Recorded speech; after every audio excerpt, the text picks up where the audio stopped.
You're listening to BFM 89.9, the business station. This morning, I'm talking to Peter Miller, the Chief Executive of the newly listed insurer Tune Ins Holdings Bhd. Peter, welcome to the Breakfast Grill. Thank you. Now, you've come out, you've debuted essentially in a very lukewarm market. Presumably, lots of election jitters out there. Any misgivings, Peter, about coming out, at this stage of the game, or in terms of where the market is? Good morning. No misgivings at all, really. From my perspective, one of my, when I looked at my income statement, one of the big expenses, or one of the big expense lines, was the finance costs that we incurred when we acquired OCA. With this listing, we have zero gearing and can now make much healthier profits, which we can dividend back to our shareholders. Now, of course, you sold about 210 million shares in the market. About a third of the company's shares are in the public hands now. Where are you in terms of institutional ownership and retail ownership? It's primarily institutional. We were heavily oversubscribed, both domestically, internationally, as well as on the retail portion. But we're about 80% institutional, 20% retail. Out of that 200 million shares, and 70-30 between foreign and domestic for the institutional block. Which is a bit intriguing because you were heavily skewed in favour of the foreign institutional. Was there a reasoning behind that? I think our IPO was a little bit different to typical Malaysian IPOs. Normally a big portion goes to Bumiputera, and it's placed out through MITI. Because we are an insurance company and we're licensed under Bank Negara, ours was under MOF and not MITI. And because we're insurance and not tackable, we were deemed non-Sharia. So therefore, normally, 50% would be placed out domestic Bumiputera. The balance of 50% would be split between domestic non-Bumiputera and overseas. In our case, virtually 100% could be placed out with institutional investors, whether domestically or overseas. So I think it just meant that the foreign institutions had a lot more opportunity to subscribe for a higher amount of our shares. Now, just drill down into the way the allocation was placed out, Peter. I mean, obviously 7/10 of the institutional went to foreigners. Why? And what kind of complexion are these people? Are these investors? Yeah, we did a book build. We started off in Malaysia, then went to London, Singapore, and Hong Kong, and to be honest, I think we were astounded by the marquee names, the real high quality names that were interested in our offering. Because in the scheme of things, we're not a huge offering, but the fact that some of these top tier global investors wanted to come in was a real pat on the back for our business model. But I think what was happening, you mentioned the elections, and I think locally there's probably a bit of caution. Should we buy ahead of the elections? Whereas internationally, they were really just looking at fundamentals. People were looking at, there was the marquee investors. A lot of these guys are long only funds, and they were really just looking ahead and saying, look, these guys are partnered with the best airline in the world, partnered with entities like Tune Hotels. Will more people be flying in 2 years' time, 3 years' time, 4 years' time than are flying today? Will people have more assets to insure in 2 years' time, 3 years' time? The answer to both of those questions is clearly yes. As AirAsia grows, our profits should grow, and that and as we add in other businesses, we should grow still further. With our dividend policy, we can offer very attractive yields to people who come in at the start of our IPO. Well, that's the other interesting element, because you said, and you formalised this policy of 40% of net profit to be set aside for dividends to be paid back to shareholders. What's the visibility in terms of perhaps what kind of trigger points might allow you to up this ratio? I mean, in the prospectus and in our investor roadshow, we were very clear that it's minimum 40%. If we have nothing else to spend our profits on, then our shareholders, our investors, will certainly demand, and we would be happy to pay a higher dividend than 40%. Well, that's the thing, because about a fifth of your proceeds, you stated, will go to strategic investments, and presumably this means buying smaller insurers to get reach and distribution. And in some countries, like whether it's Indonesia with 240 million people, Thailand with about 75 million people, the Philippines obviously the gateway to the rest of Tokyo and Japan and all that beyond. Give us some visibility as regards which countries might be on your radar first and foremost. Sure. the two countries we detailed in our prospectus were Indonesia and Thailand.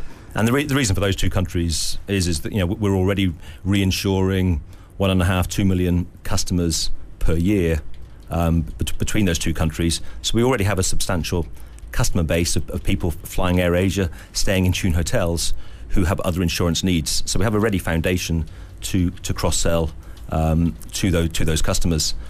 So in Indonesia, between the two countries, I think Indonesia is likely to be our first priority. As you mentioned, 200 million people, a middle class which is larger than our population in Malaysia. So it provides a very ready base for us to expand our business. Now, of course, Malaysia itself is quite it's become quite expensive to buy an insurer. I mean, 2 to 2.5 times book is probably the norm right now. What about Indonesia? Where are valuations like in Indonesia? I think the main difference between Malaysia and Indonesia is in Malaysia, the industry, Bank Negara, started the consolidation process many years ago.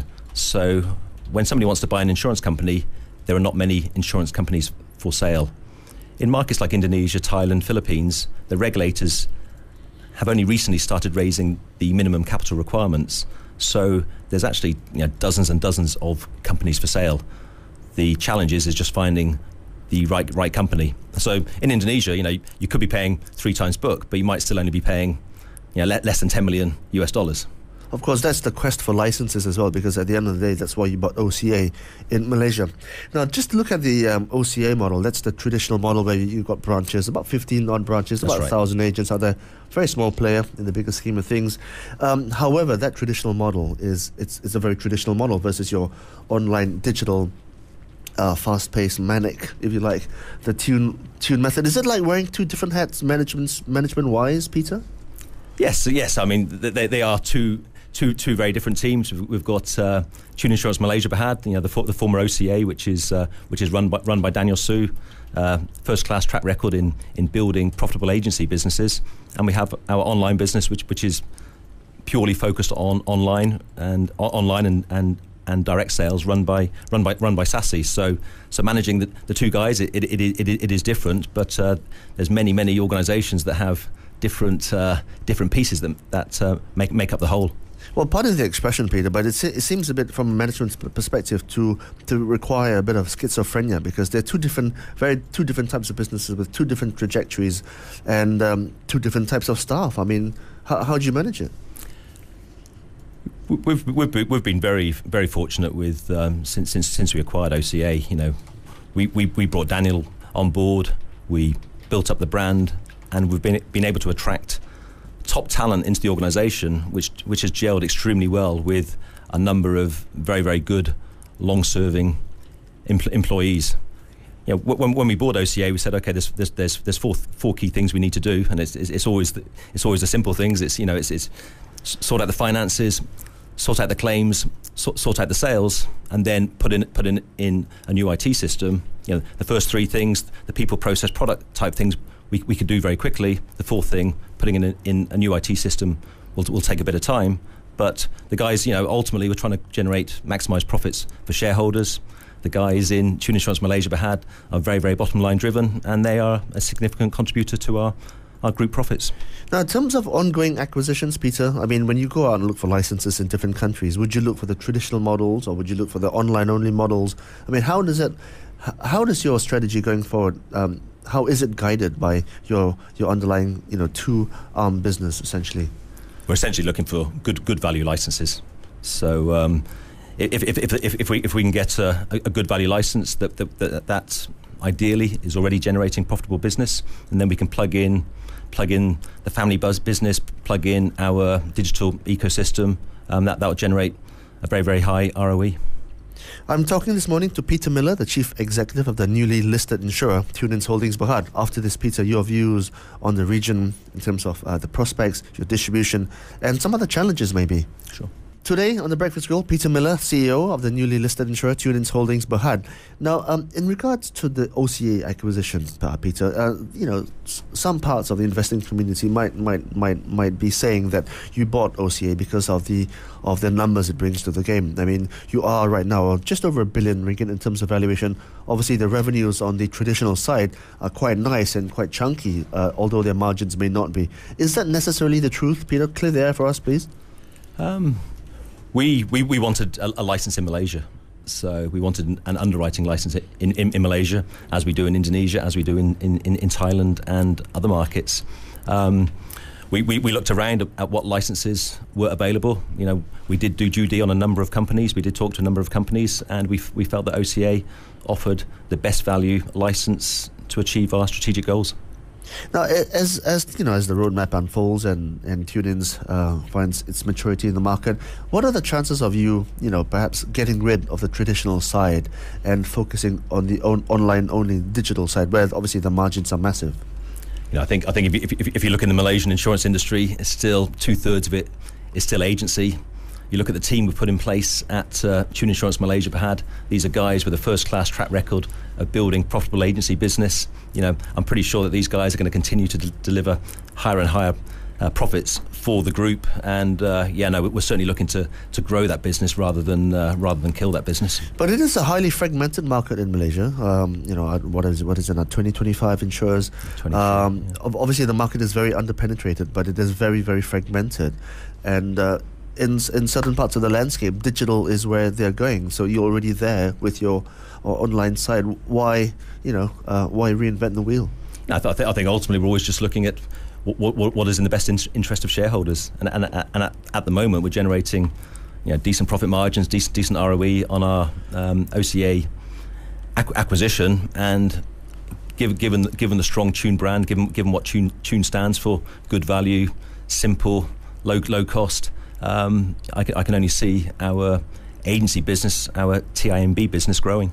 So in that regard, you've got about 1,000 agents right now. Presumably they get remunerated based on their commissions, that's right, etc., and so on and so forth. What are the numbers going to look like in, say, 3 years' time? Our entire focus since we bought OCA is a bottom line focus, not a top line focus. It's very easy to write it's very easy to recruit lots of agents in Malaysia, have them all writing motor business and losing money for the company. So we're really focused on quality over quantity.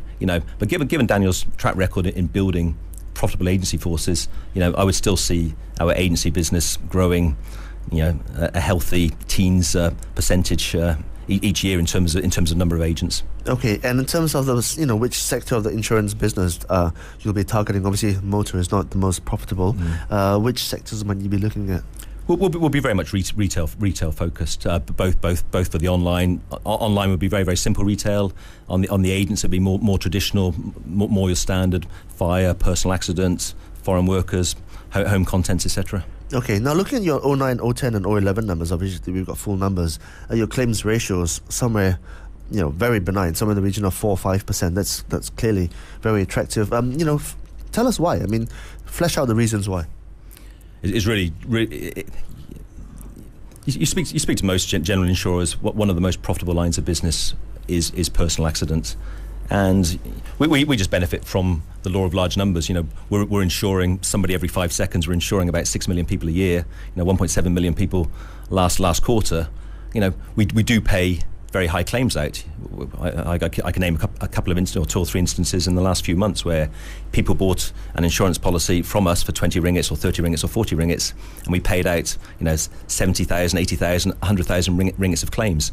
So people need these products, because if you go overseas, we had a case where somebody fainted on a sightseeing tour. They had to be receive medical treatment overseas, be air ambulance back to Malaysia, receive medical treatment in Malaysia. So we have an essential product that people need, but fortunately, out of the huge population of policyholders, not that many have accidents. So that's what keeps the claims ratio very, very, very nice.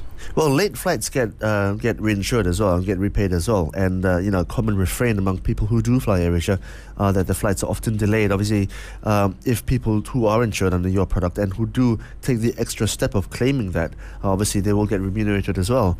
Tell us about that. I think if you look at our policy, you'll see that we compensate customers if the flight's delayed any more than 2 hours.